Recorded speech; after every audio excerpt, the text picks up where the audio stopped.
আরব সাগরের উপরে দাঁড়িয়ে আছি ব্রিজে। বড্ড ভালো লাগছে, দারুণ হাওয়া দিচ্ছে দুপুরবেলা। প্রায় 1:30 বাজে ঘড়িতে। পিছনে আরব সাগর আর ব্রিজের উপরে রয়েছি।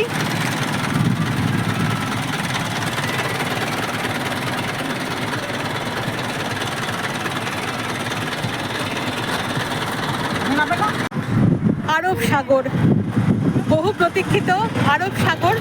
তবে এটা একদম একটা ব্রিজ। আরব সাগরকে দেখতেই পাচ্ছ, অনেক নৌকো চলছে, কিন্তু ব্রিজটা টপকাতে পারছি না। বাস আমাকে খুব কম সময় দিয়েছে, 5 মিনিট সময় দিয়েছে। এখানে বাস দাঁড়াতে দেবে না।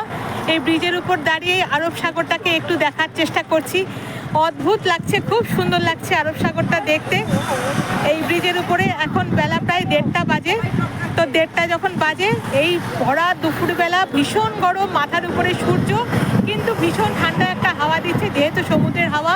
আরব সাগরকে দেখালাম তোমাদেরকে এবং নিজেও দেখলাম। ব্রিজের উপর দাঁড়িয়ে আছি।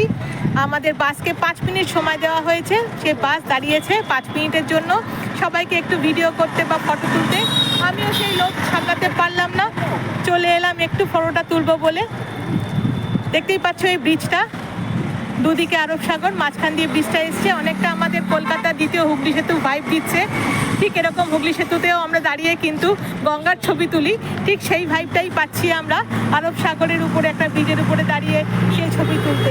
অদ্ভুত সুন্দর লাগছে দেখতে। পরবর্তীতে আবারও ফিরে আসবো আরও নতুন কিছু দেখাবো বলে। ভেট দ্বারকা অঞ্চলে আরেকটি মন্দির, নাগেশ্বর মন্দির। তোমরা দেখতেই পাচ্ছ, তোমাদেরকে দেখিয়ে নি। বিশাল শিব ঠাকুরের স্ট্যাচু রয়েছে আর মন্দিরের চূড়ো ধ্বজা উঠছে। তবে আমার ভিতরে যাওয়ার ইচ্ছা নেই। এখন প্রায় 3:30 বাজে, দুপুর 3:30 বাজে। প্রবল রোদ, এই রোদ আর এই ভিড়, লাইনও তোমরা দেখতে পাচ্ছ কি প্রবল লাইন হয়েছে। তো সেই লাইনে দাঁড়িয়ে রোদের মধ্যে কষ্ট করার ইচ্ছাটা আমার নেই। আমার বাইরে থেকে শিব ঠাকুরকে দেখেই মন শান্তি হয়ে গেল।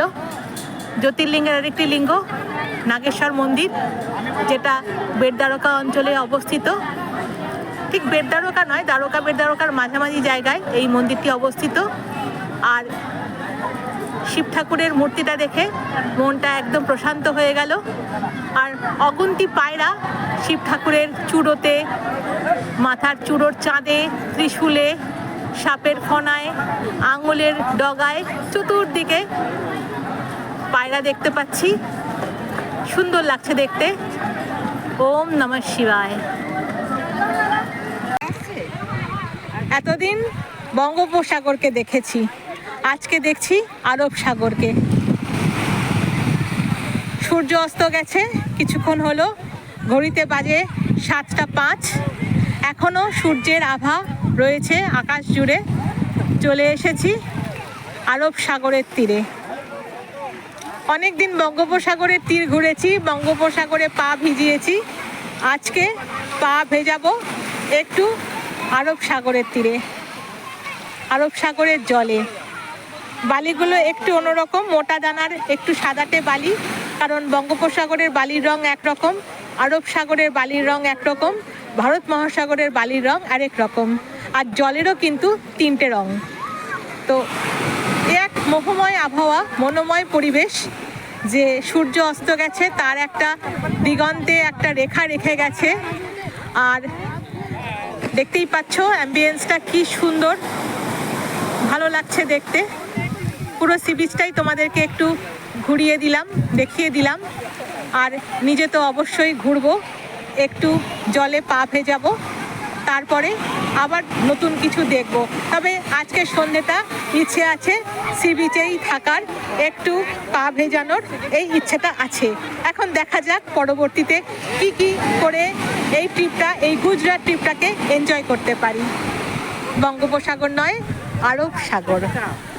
দাঁড়িয়ে আছি দ্বারকাতে, দ্বারকার সি বিচ।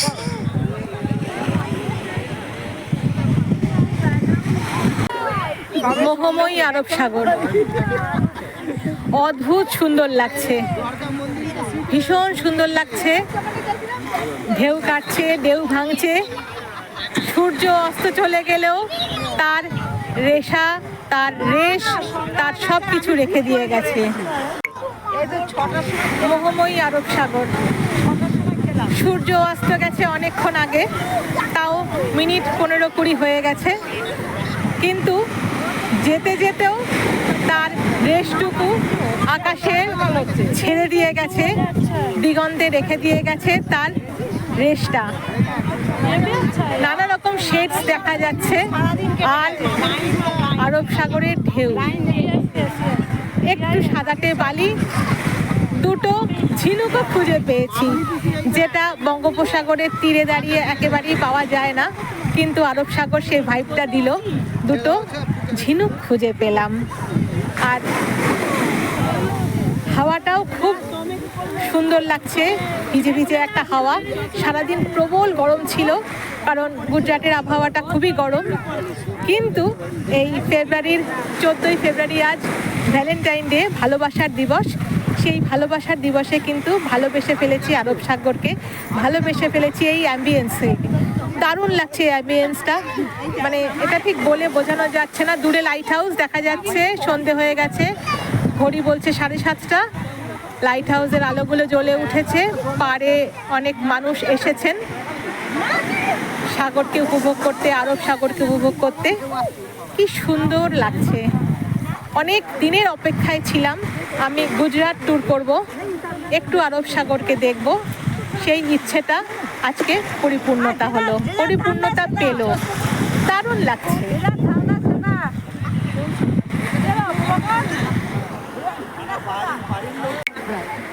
মনে হচ্ছে জোয়ার এসেছে, কারণ সমুদ্রের ঢেউ একটু একটু করে আমাদের দিকে এগিয়ে আসছে। সন্ধেবেলা তো ওই জন্য পা ভেজাতে চাইছি না, কিন্তু মন বলছে পা ভেজাই। তা এইটুকু লোভ সম্বরণ ভাবছি করব না, একটু পা ভিজিয়ে নিই। আর আরব সাগরের জল বলে কথা, একটু তো পা ভেজাতেই হবে।